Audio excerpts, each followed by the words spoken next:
Les effets rebonds. Une exploration approfondie des répercussions inattendues. Dans le vaste domaine de l'économie, de l'environnement et des comportements humains, certaines actions peuvent entraîner des conséquences inattendues et complexes. L'un de ces phénomènes, connu sous le nom d'effet rebond, est un sujet qui mérite une attention particulière. Au fil des années, les effets rebonds ont été étudiés et analysés, révélant une réalité fascinante et parfois déconcertante. Dans cet article, nous explorerons en profondeur les effets rebonds, en définissant ce concept, en examinant ses différentes manifestations et en évaluant son impact sur notre société moderne. L'effet rebond, également appelé effet de contrepartie ou effets secondaires indirects, font référence aux changements inattendus qui se produisent après l'adoption de mesures destinées à améliorer l'efficacité ou la conservation d'une ressource. Ces mesures peuvent inclure des technologies plus efficaces, des pratiques de consommation économe en énergie, des politiques environnementales ou d'autres initiatives visant à réduire notre impact sur l'environnement ou à optimiser nos ressources. Le concept d'effet rebond a été initialement développé par l'économiste britannique William Stanley Jevons, au XIXe siècle, dans le contexte de l'utilisation croissante du charbon suite à l'introduction de nouvelles technologies plus économes en énergie. Jevons a observé que l'adoption de technologies plus efficaces ne conduisait pas nécessairement à une réduction nette de la consommation de charbon, car l'économie d'énergie réalisée incitait à une utilisation accrue de cette ressource. Depuis lors, les recherches sur les effets rebonds se sont étendues à d'autres domaines, tels que les transports, l'énergie, la consommation d'eau, l'agriculture et bien d'autres. Ces études ont montré que les effets rebonds peuvent prendre différentes formes, allant des réactions comportementales individuelles aux changements systémiques complexes. Les différentes manifestations des effets rebonds. Les effets rebonds peuvent être classés en deux catégories principales. Les effets rebonds directs et les effets rebonds indirects. Les effets rebonds directs se produisent lorsque les gains d'efficacité obtenus grâce à une innovation sont partiellement ou complètement annulés par une augmentation de la consommation de la ressource en question.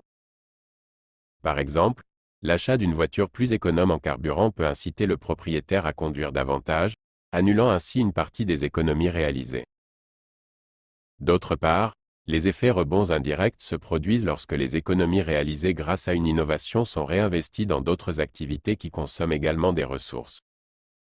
Par exemple, si une entreprise réduit ses coûts d'énergie en installant des panneaux solaires, elle peut utiliser ces économies pour augmenter sa production, entraînant ainsi une consommation globale d'énergie plus élevée. Effets rebonds comportementaux et technologiques.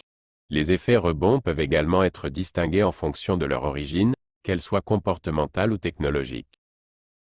Les effets rebonds comportementaux résultent des changements de comportement des individus ou des organisations face à des incitations économiques ou à des modifications de leurs habitudes de consommation.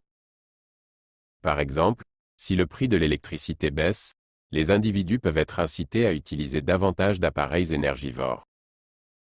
En revanche, les effets rebonds technologiques sont liés au progrès technologique qui améliore l'efficacité des processus de production ou de consommation. Ces gains d'efficacité peuvent se traduire par une augmentation de la demande de biens ou de services, ce qui entraîne une consommation accrue de ressources. Par exemple, l'introduction de véhicules électriques peut réduire les émissions de gaz à effet de serre, mais si cela conduit à une augmentation globale du nombre de véhicules sur les routes, les bénéfices environnementaux peuvent être annulés.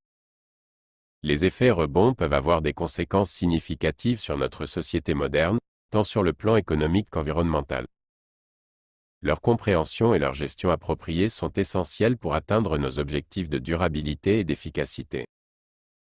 Il convient de noter que tous les effets rebonds ne sont pas nécessairement négatifs. Dans certains cas, les effets rebonds peuvent conduire à des résultats positifs, tels que des économies d'énergie supplémentaires, des améliorations de la productivité ou des gains économiques. Cependant, il est crucial de prendre en compte l'ensemble du système pour évaluer les avantages nets. Stratégie d'atténuation des effets rebonds. Pour minimiser les effets rebonds négatifs, diverses stratégies peuvent être mises en œuvre. Parmi elles, citons l'éducation et la sensibilisation des consommateurs, la réglementation efficace, l'évaluation rigoureuse des politiques et des mesures incitatives appropriées.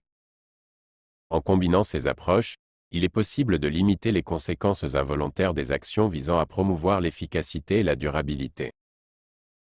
Les effets rebonds sont des phénomènes complexes qui méritent une attention particulière dans notre quête collective pour une société plus durable.